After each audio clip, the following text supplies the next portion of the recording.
welcome back to a new video, and this occasion is the Pro Q4. This guide is like a crash course. At the description or the timeline of this video, you have all the chapters. You can learn about something today, skip the section, and come back a different day to keep learning. If you like what I do, please like the video. This channel is supported by viewers only. If you want to buy me a coffee to say thanks and help the channel keep going on, you can. You have links on the description for PayPal, YouTube Thanks, and Patreon. Right, so I'm going to start with the basics because this wouldn't be a deep dive if I don't cover the basics. Right from the start, if you want to add a band, you just need to go to the line and just click it, double click, and it will add a band. When a band is selected, you can add many bands, of course, but when you select a band at the bottom, you see the main controls. And right here, you can control the most common controls, like the gain. You can control the frequency where the band is located, and of course, you can control the Q. Also, at the left, you can select a shape, and at the bottom, you can select the slope of the actual band. Now, you have a lot more things that you can do right here, and you have a lot of shortcuts. I'm going to tell you about them in a minute. But first, I'm going to just delete all the bands. You can select that band, just click the X, and you will be deleting that band. So usually when you add a new band, it's much easier to do it, with the mouse. Maybe go here, select it, just click and hold, and then just go up in gain or just go down in gain. But sometimes it's just a little bit too aggressive when you use your mouse. So what you can do, you can hold the shift, and now you can go up or down in very small amounts. Just a lot more controllable. And the same thing goes for the controls at the bottom. If I want to go up in gain, it's super aggressive. But if I hold the shift, I can, go in very small amounts. Same with the frequency, super fast, hold shift, goes very slow, and same with the Q. All the things that you can do, if you select or hover the point, you can use your mouse wheel and you can control the Q of the band. Now, when using a low cut, it's a little bit different. I'm going to use a low cut and high cut. If I use the mouse wheel, instead of changing the Q, it's going to change the slope. So it's a little bit different. On the other ones is the Q, but on this one's is going to be the slope. And the same thing goes for the low pass. If I go here, I'm changing the Q with the mouse wheel.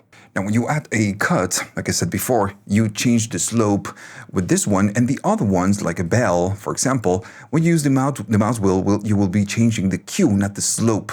So you can go right here to the control and change the slope from here, or you can change it from either here. If you click on this arrow, it's going to open more options, it's going to give you more options. We will talk about this in a minute. But if you go here, you can select a different slope for the bell. So you can open from here, or you can do a right click and it will open the same options that you get on this panel. Now, the technical name for this panel is the parameter or param display. And the one at the bottom is the band controls. Now, there's a tiny little trick right here. If you go to a band and you do Shift, Command, and click, you can toggle between the different slopes that you have available for that band. If you add a band, and this is something very normal that's going to happen to you, if you boost, notice that I'm moving to the left and the right because it's a little bit imprecise. And if I go down, it's the same thing. I'm just moving to the left and to the right. I'm changing the frequency. And if you need to move frequencies, I'm moving up and down in gain with my mouse. This is super sensitive. A nice trick that you have is to do Alt or hold the Alt and Command, and you're locking vertical and horizontal axis, the X and the Y. So now I can boost, and notice it's super precise. I'm not moving to the left and the right. And the same thing goes if you move to left and right. I can go to the left, and I'm not going up and down in gain. Alright, so I'm just holding the Command or the Alt if you're on Windows. Still, if you don't want to hold the Command or Alt, you can do it with the controls at the bottom. That's the point of these controls. They are super precise. Now also, if you want to change something and use the values that you have right here, you just can double click. When you double click on the point, it will let you enter the frequency. So for example, if I say 1K, it's going to go to 1K. Or maybe you can use a musical note. For example, if I say A and then 4, if I enter A4, it will go to 440. So it knows which frequency belongs to that specific note. And this takes us to the piano roll. I'm going to close this, and at the bottom you can see this icon that you have right here. If you enable this, it's going to give you an 88 keys type of piano roll. If I add a point right now, when I do so, it will tell me the note or the value for that note on this specific frequency. And also, if we go at the bottom, we can maybe target a C note. Let's say I'm going to do C2, and if I double click it, it will add the point right at the C2 value. So yeah, it's a very useful feature. You can target frequencies tied to a musical note. Now, also on the param display, you see the note, but you can double click and you can manually change it. Let's say I say C4 is going to go and take me to C4. Same with the gain. If I double click the gain and say, I don't know, 2 is going to go 2, but I can do -2 and then it will go -2. Same with the Q. I can go here and say, I don't know, 4, and it's just going to change the Q. So you can enter the values manually. That's the point, or I guess the main idea of the param display. You have this line, and this line is super important. This is the 0 dB line. But when you hover over the line, it will suggest different shapes. In this case, if I go here and I just click it and drag it, it's going to give me a low cut.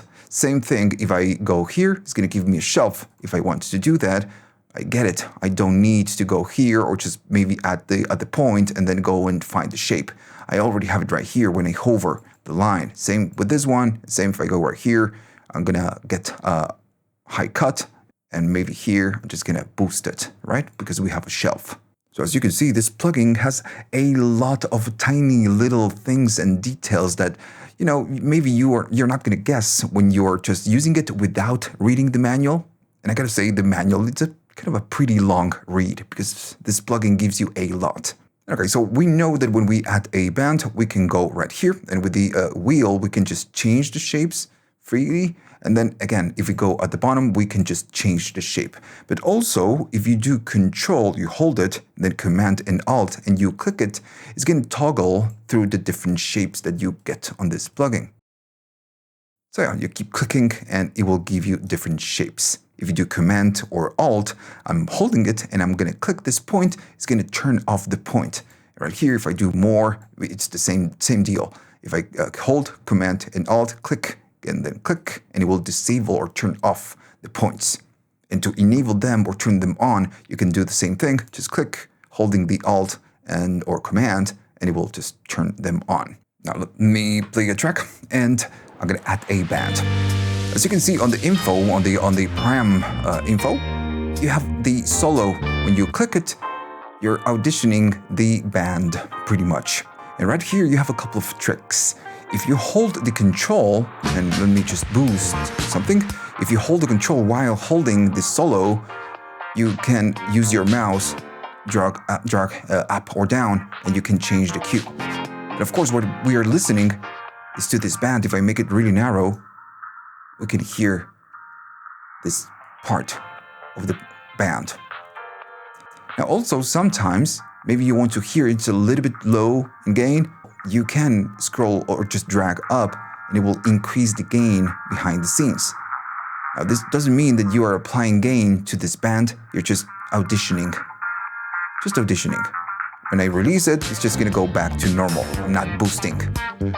Now also, and I'm gonna delete this, when you use maybe a high pass or just a low cut or high cut, when you audition, it's a little bit different than the other bands.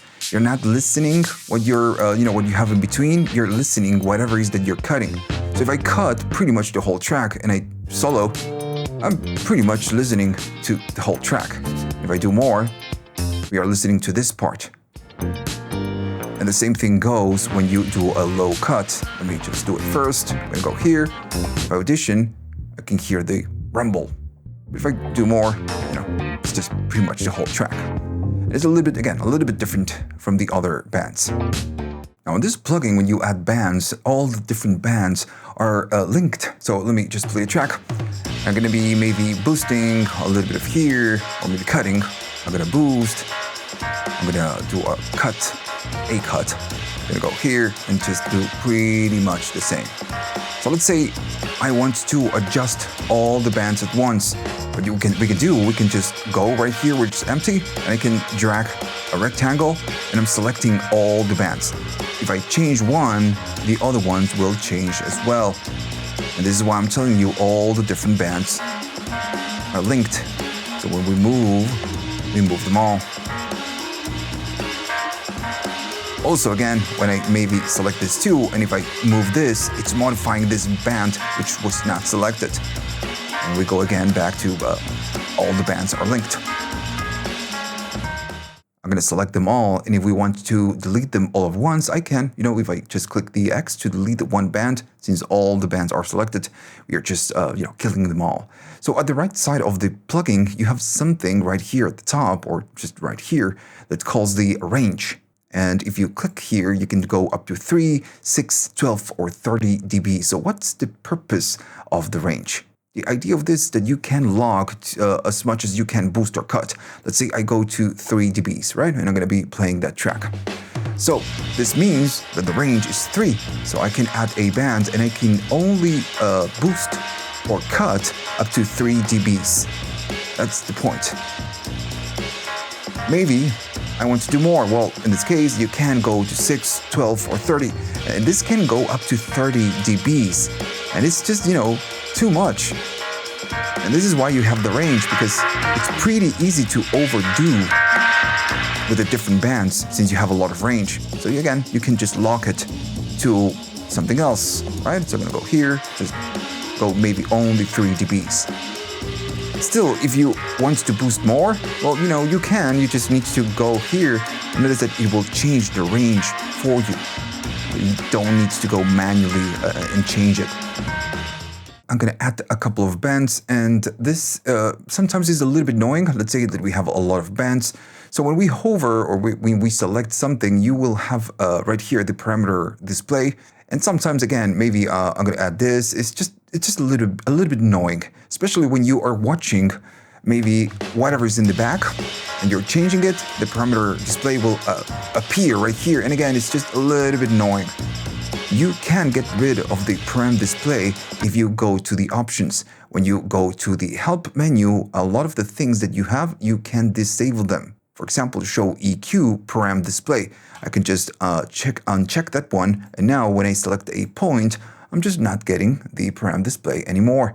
Of course, we can right click and we have all the different options, or you can use the control at the bottom. For now, I'm going to go to help and enable the param display.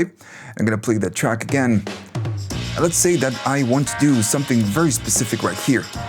I need more detail. Well, if you go here at the bottom, you can just click and drag, and you will zoom to whatever frequency that you have right here. And the same thing, if you click and you drag the other way, you will be going back to normal size. So you're not zooming anymore. Zoom, and then no zoom. Now also at the bottom, let me just do something right here. You have a global bypass. You don't need to select everything and then just, go off or on. If you don't select anything and I made a mistake, let me just delete this band. Right here at the bottom, it says global bypass. So you just click it and it will turn off all the different bands. So you're pretty much disabling the plugin. Right next to the bypass, you have the output. Let me just play a track. So this is the output, and it kind of makes sense. If I boost something right here, maybe 3 dBs, and then I cut a little bit, but then I boost right here, we are, boosting more than we are cutting. So we are changing the output. So we can manage it from here. We can go down or we can go up in level. And if you want to go back to the center, hold control and just click it. It will go back to the center. And you can control this. Right here you have the metering, and at the top it's gonna, give you the overall. If you don't like the meter, you can just go here and just disable it if you want to. At the left, you can also flip the face, revert the face. And then you have this A. Well, this one is the auto gain. Because again, if you're boosting too much, you need to compensate with the output. If you don't want to do it manually, you can do A, and it will do the auto compensate for you. Now, sometimes this auto gain doesn't work that great. It depends on the whatever it is that you're trying to do and all the different bands that you have. It's not perfect, kind of works, but it's not perfect. Okay, so one more thing before we move forward. Let's say that I want to start with a template that I always use. So I'm going to be maybe cutting a little bit from the top, a little bit from the bottom, and maybe add a little bit of boost. Let's say I'm just, giving you an idea. And maybe a little cut right here, and then just a tiny little boost right here. I want to start with this preset every time I drop a new instance on whatever channel. At the top, you have the preset browser. So when you click it, and I'm not going to deep dive into this, you can, select the preset or save presets. You can save favorites, and, you get it. It's a very simple menu. But then you have this icon right here, and you can go to settings. So if I wanted to, I can go to save as default, and now whatever is that I have right here on the plugin is going to be saved as default. So every time I just throw a new instance, I'm going to be getting this specific configuration. And this is important because usually when we start, we always do the same thing, and then we take a listen and we change the different bands. But you always start the same. Why going right here and just add the cut every time that you throw this plugin to a track? You can just save it as default, and then you will be getting it without doing it every single time. So it's a time saver. So up to here is the minimum you need to know to use this plugin. We discussed a lot of features, and we are still scratching the surface. This plugin is filled with shortcuts, functions that you only realize that you have when you read the manual.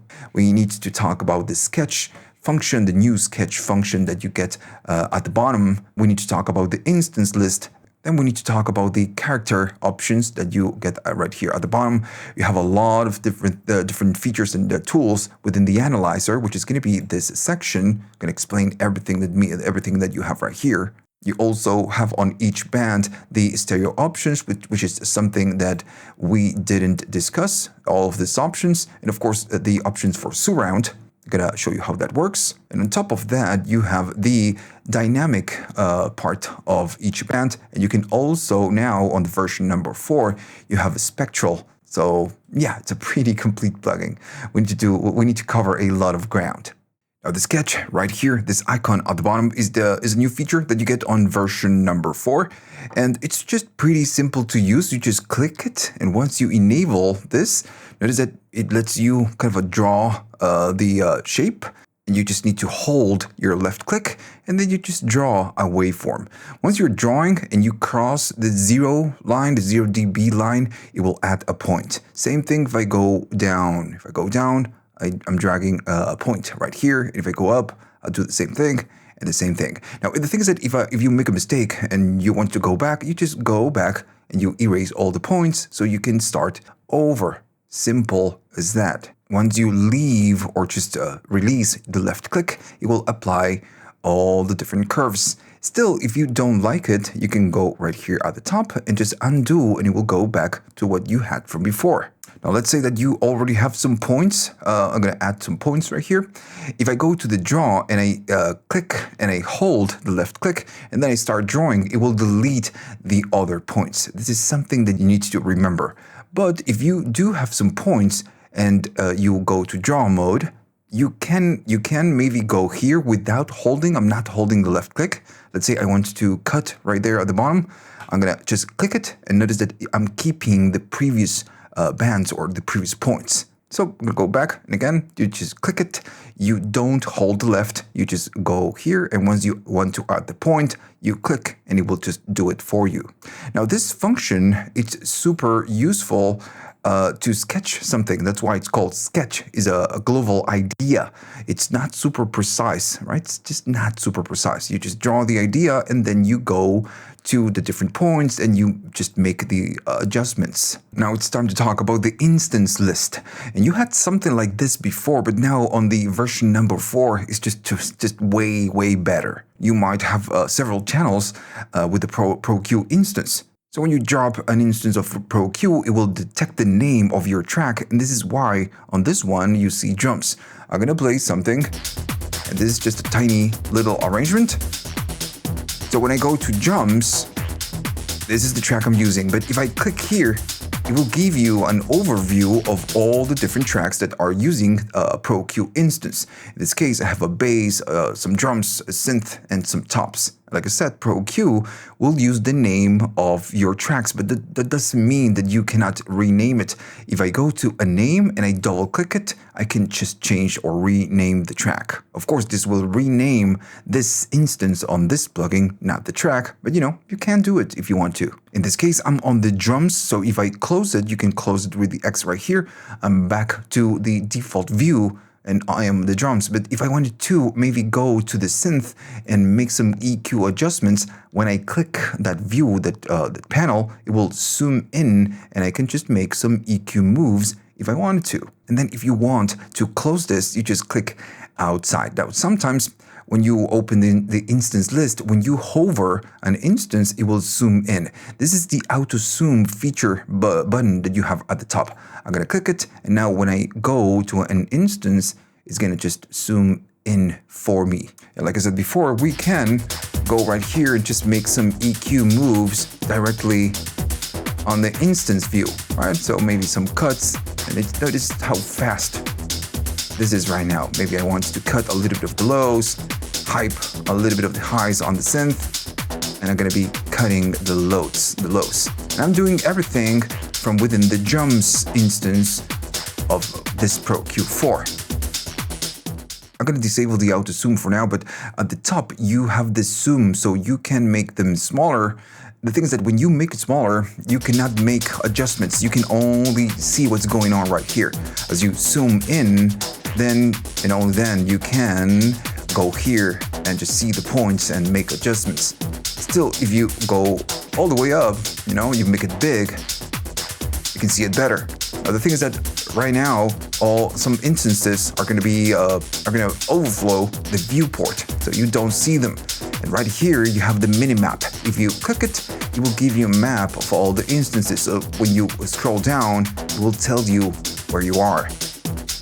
Now, in this case, I have 4 different tracks, so maybe this is just not super useful. But again, if you make it super big, the mini-map is just super useful. Now, if you ask me, this is a little bit too big for me, especially if you have a lot of tracks. I like to maybe keep it around there so I can see what's going on and make a few EQ adjustments. But then if you want, you can enable the auto zoom. So when you go to an instance, it will zoom. Right here at the top, you have the search. When you go to search, you can just type the name of the track that you want to find, because you might have a lot of different tracks. So let's say I want to find the one that says drums. I'm gonna be typing drums, and it will just filter the whole list, and it will just show me the drums. And right here, I click, and it's just gonna delete, and we are back to the main view. But you need to notice that when I type something, it's filtering. So this is a filter. So it will filter the other tracks. It will remove the other tracks from the viewport. You have a different way of doing this. If you go to the 3 dots, it says quick jump is a different method. If I go to the quick jump, this will give you a kind of a Mac look-alike type of search. Right here, you can just click or maybe type something. And now this one, what it will do when you find it and you press enter, it will zoom in the instance. And again, it's just a little bit different. The quick jump, just gonna jump and zoom the instance, and the search, it will filter the instance. So we know what quick jump will do. It will just jump, and the search will filter. Now it says type because in theory, when you are on the screen, it's gonna let you type or just enter something, and it will give you this quick jump type of view. And you can just type something just like this, and then and only then it will just go and filter. Now the thing is, the problem right now is that it's not letting me do it. And I guess this is because I'm using Bitwig and it's not working properly. It works on Studio One, for example. So I think that this feature that will give you when you enter something with your keyboard, it will give you something like this. And again, it depends on the DAW. On Bitwig, sometimes it works, sometimes it doesn't. Another thing that you get on the instance view is the pin. You can pin instances. If I go to the bass and pin it and then go to the drums, we are pinning both. And now here, when you click it, you can, see the ones that are pinned. If you're using this feature and you go to the 3 dots, now you have more options. You can see unpin all, so you can unpin it all. And you can also save the pin set, so you can save them as sets. And I guess, of course, this is useful if you have a lot of tracks and you want to group them, and then you want to kind of, see different ones. I don't think this is super useful, but you get it. Now, when I go to a track at the bottom, we have the output, and we kind of already know how this works. We can invert the phase, we have the auto gain, and we can turn it off or just disable it. But also, you have this icon, and this is the emphasize button. I can just maybe go to the synth, let's say, and I can just click and hold, and it will boost the synth instance by 6 dBs. And this is so we can audition the current instance, and we can make some EQ moves. If I go to the drums, we can really notice the difference. Of course, this works as long as you're holding it. You can see the right here, the button, and I release it and then it goes back. At the center of each instance, you have more options. Let me just remove that one. So if I click it and then I go to the right side, again, you have more options. Let's say I want to copy whatever I did right here, and then maybe I want to paste it right here. So I go to this instance and I paste it, and I have the same thing. You also have the EQ match. This is something a lot more complex. This is a more complex feature. I will explain in a few minutes. On the version number 3 of Pro Q, we had a way to detect collisions. It will still get it, but it was small, hard to set up. Now the instance view just makes it super easy to detect collisions. If you don't know what it is, I'm gonna play the track. And notice that it's telling me right here that we are colliding. The frequencies are clashing. And right here as well. So what we can do, we can adjust whatever it is that we are doing and avoid clashes. Now, to do this, you need to select what is the reference track. In this case, it's the drums, because notice that right here, you have this icon and it's red.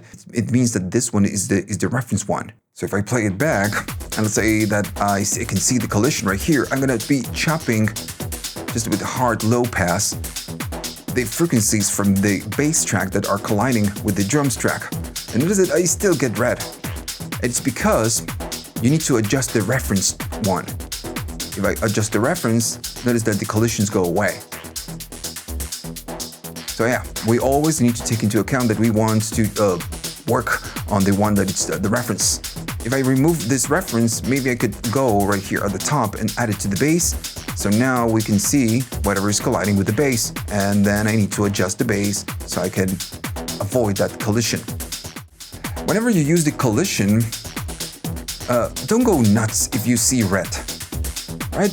Of course, I know that they are colliding, but maybe it sounds fine, so you always need to use your ears, and you don't need to cut all the way because I'm just chopping on the bass in this case, just to avoid the collision. So maybe just a tiny EQ move, maybe some dynamic bands that we're gonna talk about in a minute. You can use that.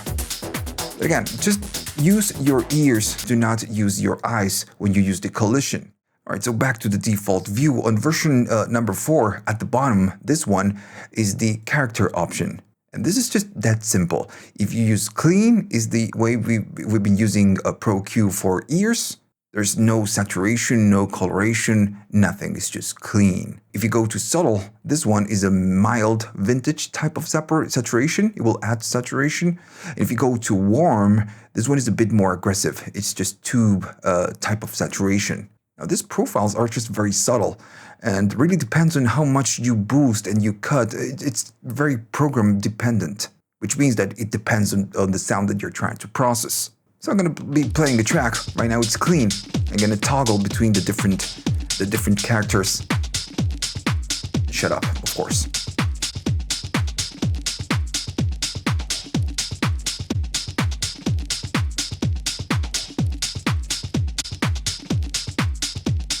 This is a little bit dense.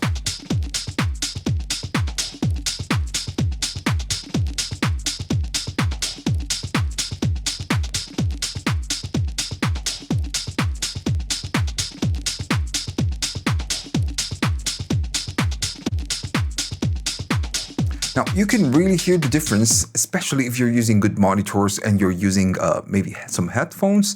You can really hear that it goes a little bit more dense, especially, let me just play it back. If I go maybe to warm, this one is super obvious, and we can even see it on the spectrum. If I maybe just cut, let me just do this. I'm gonna cut. And if I change it, is that how it's affecting the low frequencies. And I'm going to be even boosting so it can be a little bit more obvious.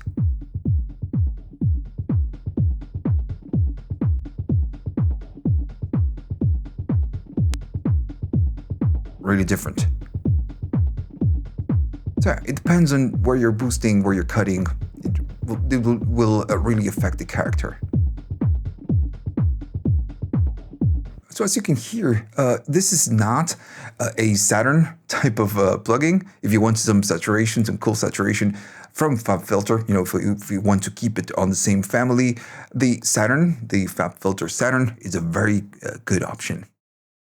At the bottom, you have an option that says Analyzer. If you go there, you can see it, but if you click it, it's gonna stay open. So this one, this Analyzer, it's all about the spectrum, whatever is that you see right here. You have an option that says pre and an option that says post. So pre is the spectrum of the signal that comes in. And then the post is the spectrum after we make our EQ moves. So if I maybe go here and make a cut, we can see there's a difference between the input, which is the one at the back, and then a difference between the one that goes out. So that's going to be post. But right here, we can remove the parts. Let's say I can remove the pre, so I just get the post. And if we make the EQ move, we can see how we are affecting it. But we can do the other, go the other way. I can just remove the post and just see the pre instead. I think this is just a lot better. How we can see the original spectrum and then how we are shaping it. Okay, so let me just remove this. And of course, you have a lot more options. At the bottom, you have something that calls the spectrum grab. And right now it's enabled. You need to have it enabled. And I'm going to be playing the track again. So this means that with the mouse, when you go over the spectrum and you just leave there, notice that it's just changing into purple. What this does, it will freeze the spectrum, and on top of that, it will show you the peaks. Right? So if you want to maybe go to this peak and just maybe you want to cut it a little bit, you just can click, drag, and it will create that point for you. And then, repeat. I'm gonna be going here, just wait for a second. It's gonna check the peaks. Once it's done, maybe I'm gonna go here and just maybe do a tiny little cut. So that's called the spectrum grab. If you want to disable, well, you just click it. And now if I go and wait on the spectrum, I'm not getting it. Let me remove these points. I'm gonna go here and just remove them. If you, of course, you're getting the grab, the spectrum grab, and you're getting some peaks, but you still want to create a band from a different place that it's not a peak, you can go right here, double click, and create that band. You can do so. Now then, you have the collision. At the bottom, the one that it's red, that one is the collision. And this is very similar to what we did on the instance panel when we used the collision. It's pretty much this, the same idea, but it's just a little bit different because on the instance, we just compare with all the different instances that we have on our session. Right here, you can only compare it to with one single track. You have your current track, and then you need to select a different track to detect that collision. So you need to select a source, and it's going to be this option. You can do external. If you do external, you can use the sidechain input, and you can check the collisions with the sidechain. And of course, you need to go to your plugin. For example, on Bitwig, I need to go to sidechain, select what's the sidechain, and then it's going to be use that to check the collisions. But if you are using Pro Q4 on different tracks, they will show up right here. And when you select one, I'm going to be doing bass, and I'm going to play the track again. notice it will show you the bass track. This is the spectrum of the bass, the frequencies of the bass, and behind you have the drums. And I am currently on the drums. And right here is showing me the collision that we have with the kick and the bass. That's it. And if I go to synth, of course, it's going to be a different waveform, and it will always, collide with the lower frequencies. That's fine. If I go to tops, less collision because, we don't have a lot of low frequencies. But essentially, yeah, it's just like the other view. This one is the same idea, but the only difference is that you can check the collision with one single track and not all the tracks at once.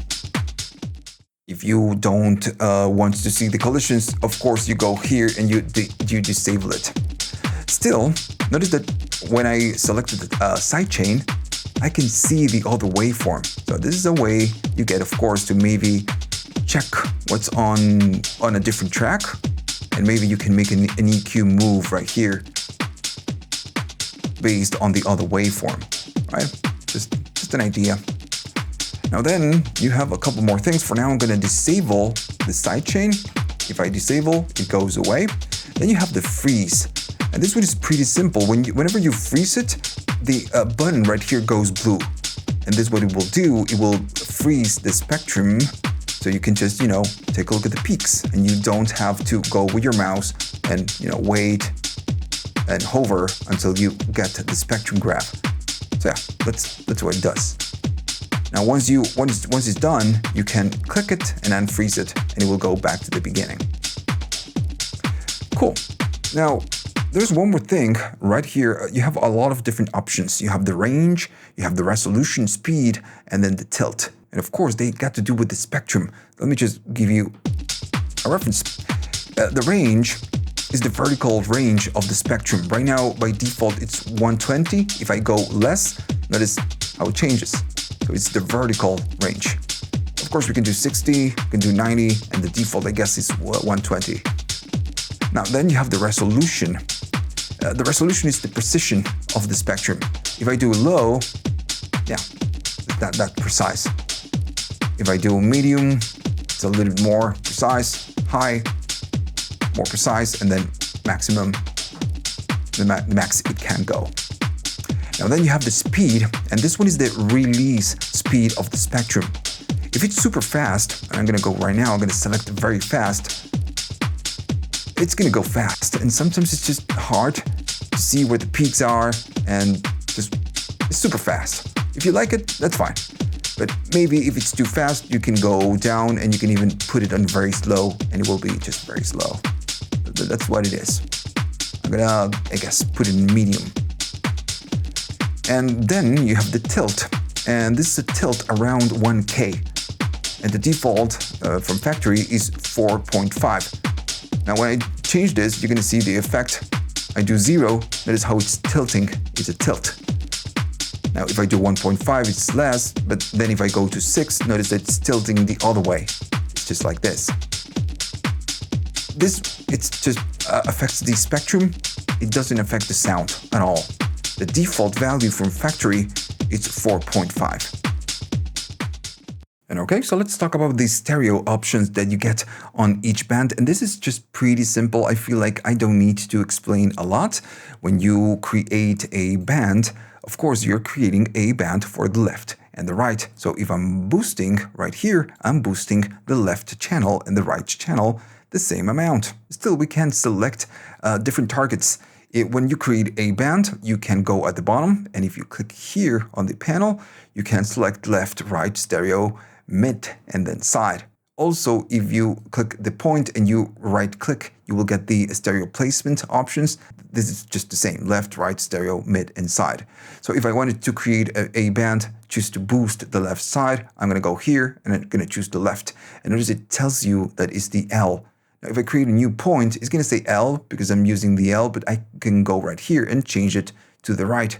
So if I'm right now, I'm boosting the left and I'm boosting the right. If I play something, you're gonna hear the difference. Now, of course, since you can do L and R, you can do all the things. But first, I'm gonna delete this. I'm just gonna kaboom. and I'm gonna add a new band. Let's say that you want to do the same thing, so you don't have to do it twice. You can right click, and at the bottom you can see something that says split. And also at the bottom you have the scissors. Well, this is the same option. When you split, the band will split on left and right. So now I can boost the left, and I can boost the right. The same thing we just did a second ago. The only difference is that we just need to click to create one single band and split it. That's all. Now then, you have the other options. You can do left, you can do right, you can do stereo, but also you can go to mid and the side. So you can create a band that will only work on the mids, or you can create a band that will work on the sides. And this again works the same way than before. Maybe I want to boost the sides. I'm gonna go here, just boost the higher frequencies on the sides. And on the mid, I'm gonna be maybe cutting, some of the higher frequencies. It's a mid-side processing. Simple. I'm gonna delete the bands, and I know that this is pretty simple and straightforward, but this is a deep dive video. I need to cover as much as I can, and you do have with this plugin surround support. Now, I'm not going to go in detail on that one because I think this video is just, long enough.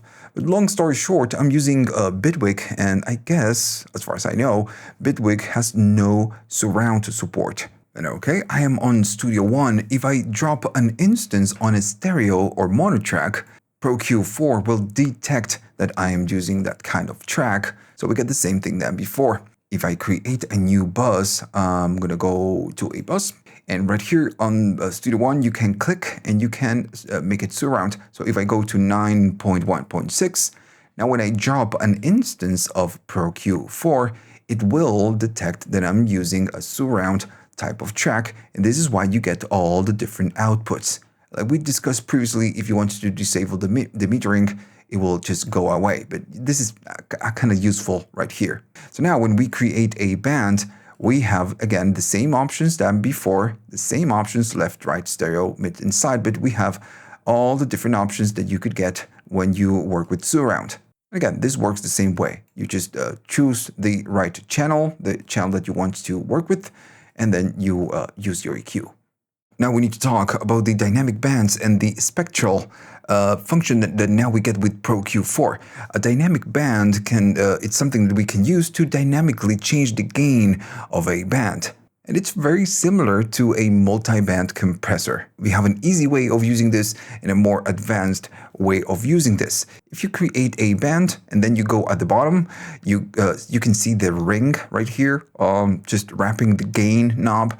If you click and you go down, now we enter into the dynamic band domain. And by going down and just dragging, it's creating a dynamic band. Now, turning the ring down, we are essentially compressing. And what you see right here is the range and how aggressive it is. If I go to the other way, it's instead of just bringing down the gain of that band, we're going to be going up in gain. So we're talking about expansion. I'm going to bring a track I prepared, and it's a pretty simple, loop.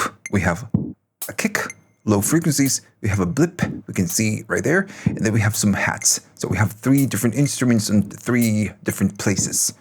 And what I want to do, I want to maybe use the dynamic EQ to target some of the frequencies and bring them down or bring them up. Now, of course, we could use maybe just some EQ. Right here, I can see this one. It's a little bit, annoying. That's actually the point. I could go here, just make it narrow and go down on EQ and just bring it down. We can hear that it's just down. But, instead we can use a dynamic band. I'm going to play it back, and what I want to do, I want to use a dynamic band to treat this tiny little blip.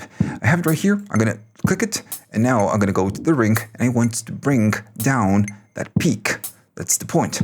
So I take the ring, and I go down. Keep going down and down and down. Now, of course, this is just too large, and every time that blip goes over the threshold, like a compressor, is bringing everything down. This is why we can change right here the Q, and we can just make it narrow. And now it's just reacting to this part of the frequency. On top of this, we can use the slopes. If I change the slope, notice how different it is.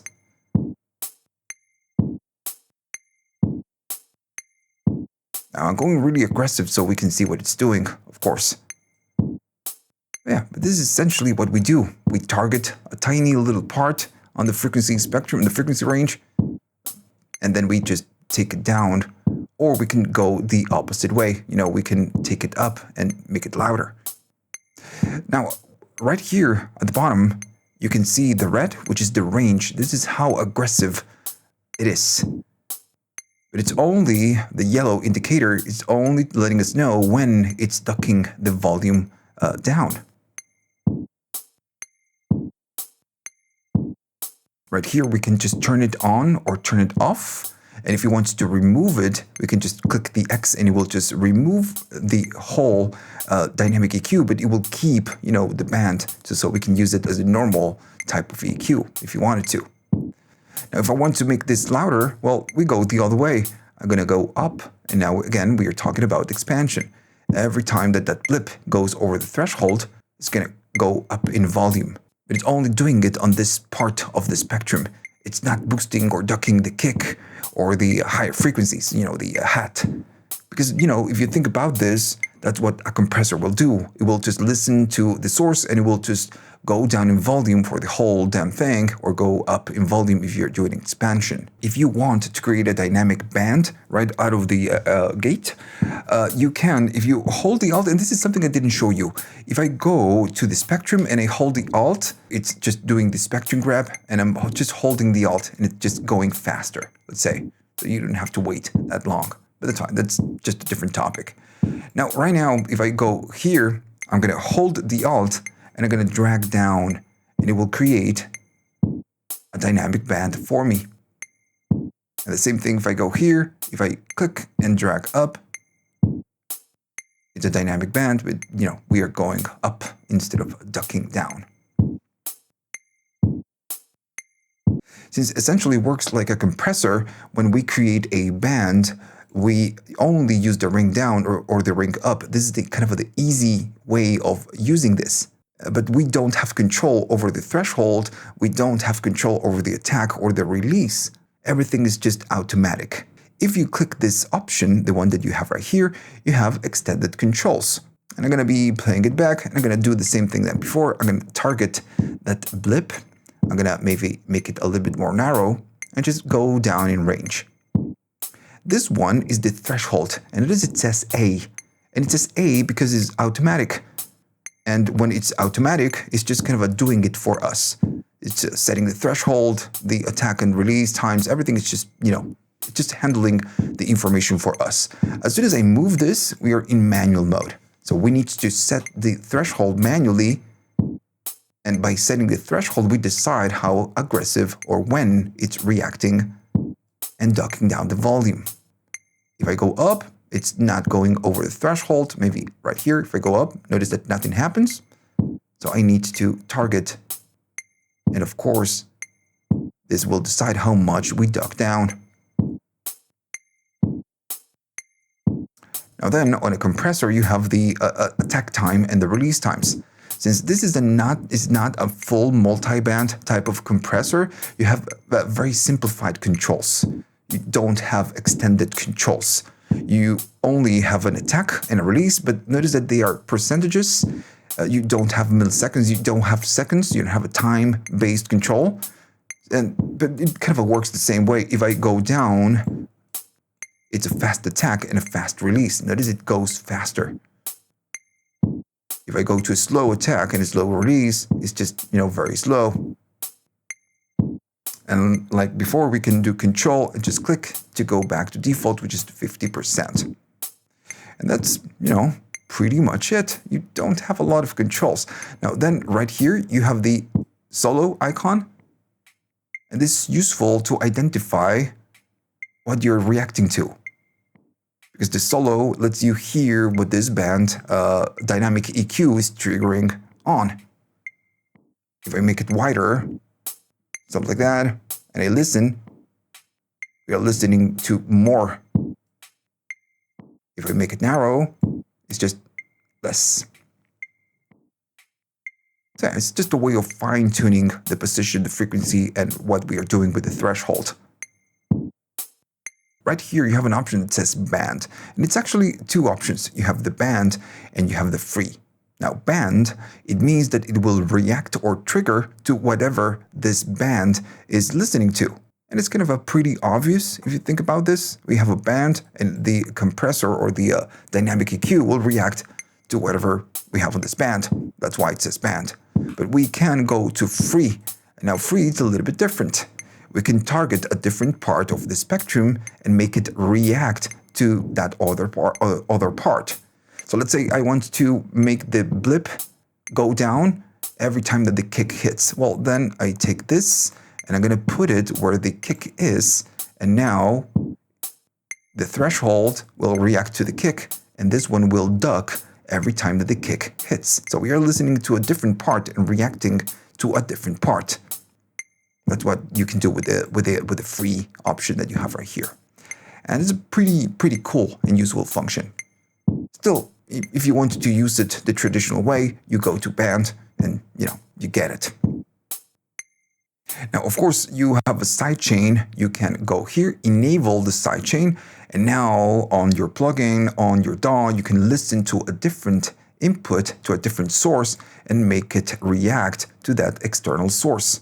And that's it. This is what you get in terms of dynamic EQ. Now, like I said before, once you know all the parts, you notice that this is a very kind of a simple implementation of a dynamic EQ. It's still, it's super powerful and useful, but it's just kind of simple. If you want the multi-band compressor, this is not it. This is just an EQ with extended controls. If you want the full show, let's say, you need to go to the Pro MB, which is the Pro multi-band from Fabfilter.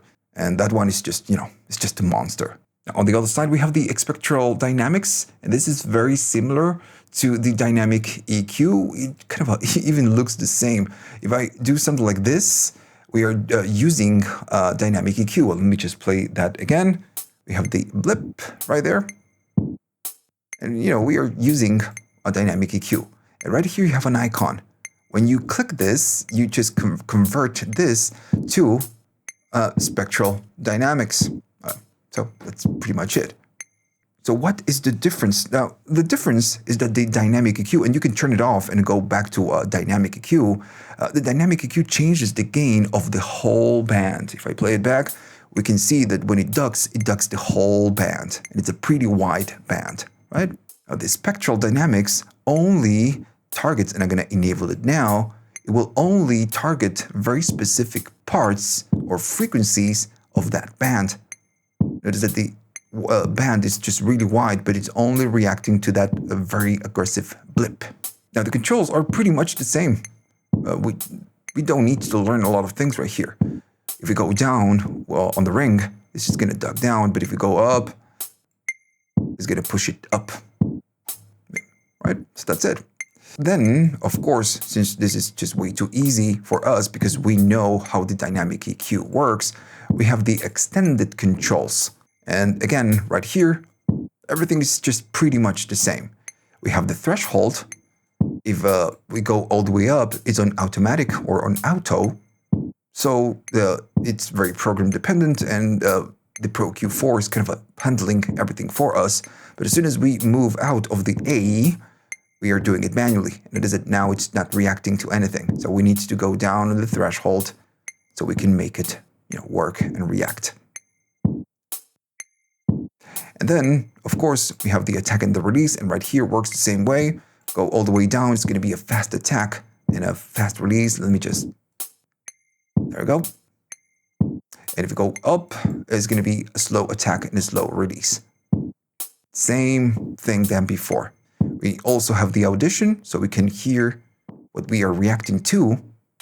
And the only different thing is this one, the spectral density. So this one will set how wide or narrow it is. So let me just put it right here. So this is just reacting, and I'm going to go to default on the attack. Let me just do control and then click, control, click. So it's just bringing down the peaks. That's fine. This is what we want for this to do. Just bringing down those peaks.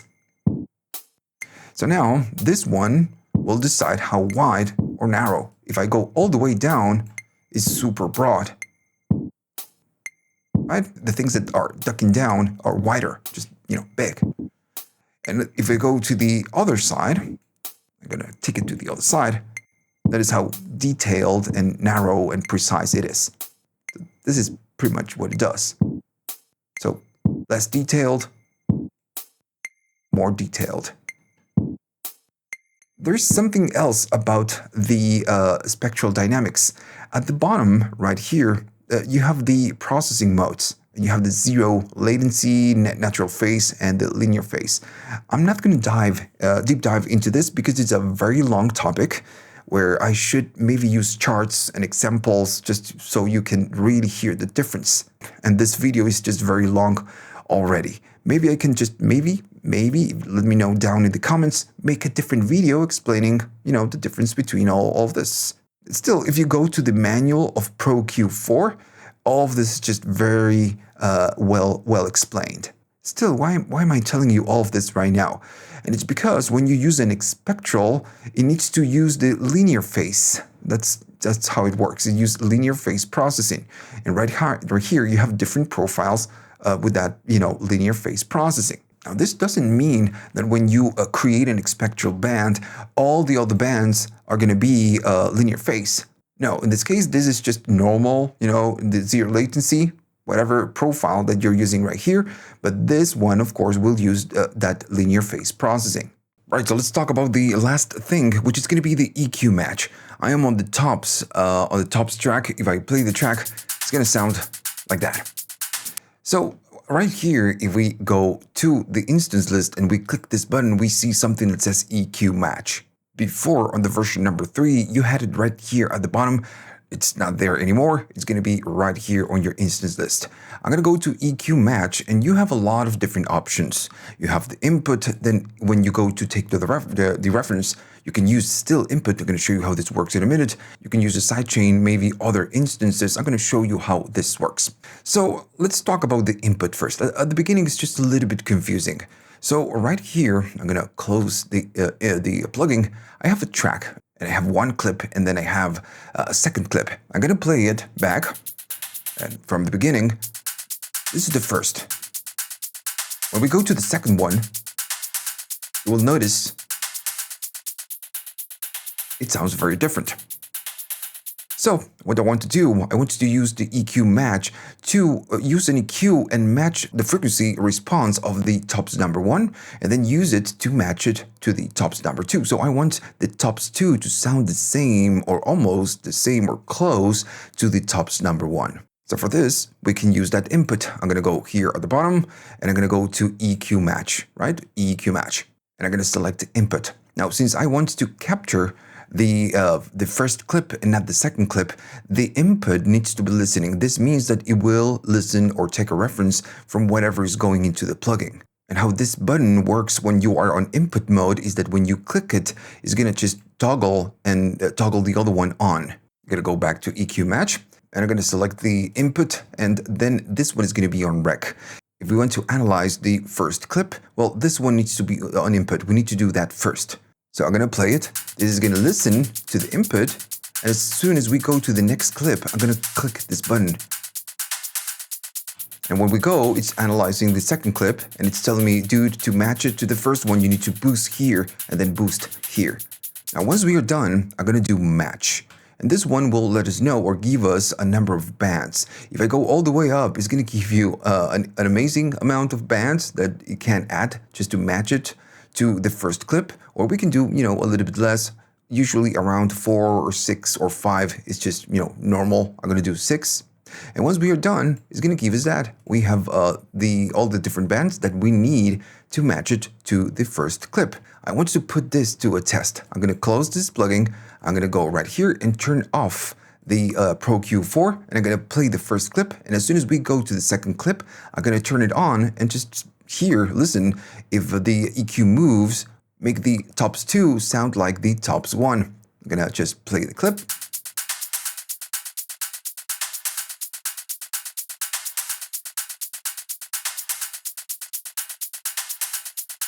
Notice it sounds pretty similar.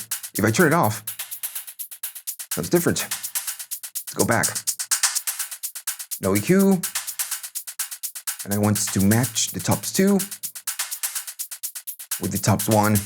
And it kind of works. So this is one way you get to match the input on the same track and then maybe, listen to the reference and make some adjustments. I'm going to go here and just delete all of this. Now then you have the sidechain option, and I'm going to go to a copy of whatever we had right here, and I'm going to put it on a different track. So with the input, we can listen to the same track and do the EQ match. But with the sidechain, we can listen to something else and then just match it with the sidechain. So I'm going to go to tops 2, and I'm going to open an instance of Fabfilter. I'm going to go right here at the bottom, and now we have the tops 1 and the tops 2. Now, of course, we need to go to the actual sidechain of the plugin and select the one we want to match it to. So in this case, I'm on the tops 2. I want to make it sound like the tops 1. I'm going to go there, and now we have the sidechain. Now I'm going to need to go to the EQ match. And right here, of course, we need to select the sidechain. So if I go to the sidechain and select that one is going to be the reference. I'm going to solo the tops number 2, and I'm going to play the track. And it's already doing it. It's telling me if you want to make it sound like the tops 1, you need to boost this and you need to boost that. And if you're ready, you just need to do the match. It will just, give you the points. And if you want it, you can finish it. And that's the EQ move.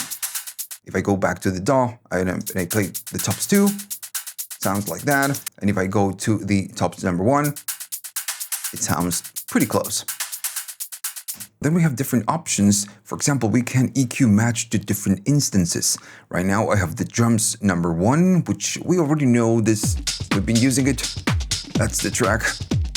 If I solo the other drums, which is going to be the drums number 2, it's going to sound like this. And they're just, different. Both are different. So I'm going to go to the drums number 2, and I want to do the EQ match, and I want to match it to the drums number 2. So I'm going to go here. I'm going to say EQ match. And when you take the reference, you can use other instances. And we are talking about instances. We are talking about bass, drums, all the different instances you have in your DAW. I'm going to go here. I'm going to do EQ match. And then I'm going to go to other instance, and I can select the drums 2 as a reference. And when I play it, it's going to do the processing for me. You need to wait usually a few seconds. Just a few seconds. And when the lines are just not moving that much, that's when you know that the matching is done. The processing behind the scenes is done. If I want to keep it, I'm going to match it, and it's telling me, dude, you need to do this in order to sound like the drums number 2. If I finish, this is the configuration we get. And that's fine. I cannot say it sounds that good. It's just an example. And one thing that you can do, if all of this is just way too aggressive, I can go here, and if I go up, it will take all the EQ moves, all the different points, and it will scale them up. In this case, it's just too aggressive. We can scale them down if the effect is just too aggressive. This is something that we can do with everything, not just the EQ match. More aggressive, a little bit less. Cool. That is going to be the EQ match. I'm going to go right here and just remove all of this. And I'm going to go back again to the EQ match because you have more options. If I go here, you can load a file or you can save input as a reference spectrum. I'm going to show you this one in a second. First, I'm going to load a file. This could be whatever file. I'm going to load a drum loop. This one, in terms of loudness, it's super loud. It's just super loud. So I'm going to open that file and I'm going to start playing the track. It will analyze it with whatever reference file that we selected. And it's telling me, dude, you need to do all of this in order to match it to whatever reference. And when I do the match, this is just pretty loud. I'm going to select finish. And what we are doing is all of this. And as you can notice, it's going up in gain because the reference was super loud. So when you're trying to match it to something that's super loud, in this case an external file, or could be a different instance, trying to match the gain first. Still, if this is too loud, you can select them all and then go down in gain just a tiny little bit. Or we can, as we did before, go right here and select the gain scale and just go up or go down on the gain scale. Now I'm going to delete all of this. We don't need it anymore. And I'm going to go to the gain scale and go back to default. And we have more options. And then if I go here to the EQ match, we have the save input as a reference spectrum. So when you play, it's going to take a reference of your spectrum. You can save it as a file, and then you can use it on just different tracks. And I'm going to use the example of the drums number 1 on the drums number 2, right? So I'm going to go here. I'm going to go to the EQ match, and I just don't need to do anything. I just need to play the track. Now, after a few seconds, when all of this is almost kind of already or steady, almost there we go. So I'm going to go here and I'm going to save the input as a reference spectrum. So it will save whatever is taking as a reference from this on just a directory. So when I save it, it's going to save it on components, presets, and then spectrum. So no, you can't save it. And I'm going to call it drum number 1. I'm going to save it and I'm going to close it. Now I'm going to go to the drums number 2. I'm not playing the track, and I'm going to go to the EQ match. If I play the track, it's going to try to find the reference. So first, you need to do drum 1, and once you have the reference, then and only then you play it, and it will do the magic. It's telling me, dude, you need to do all of this in order to match it to whatever you have as a reference. Of course, we do the match, and if you like it, you keep it, and if you like it, don't like it, you don't. You can select more points or just less points. I'm going to do 6, and I'm going to finish. And like I said before, we can, and I'm on a different instance. Let me go to the drums number 2 instance. There we go. So I can select all of this and say, this is way too much. I can go down on the gain scale or just go up on the gain scale. It's completely up to you. And that's going to be the EQ match. It's not super hard. The thing is that it's a little bit confusing. And the manual, I guess the manual is pretty good. But on this section, it doesn't explain it that well. Hopefully you learned something on this video. And if you like what I do, please like the video. This channel is supported by viewers only. If you want to buy me a coffee to say thanks and help the channel keep going on, you can. You have links at the description for PayPal, YouTube Thanks, and Patreon.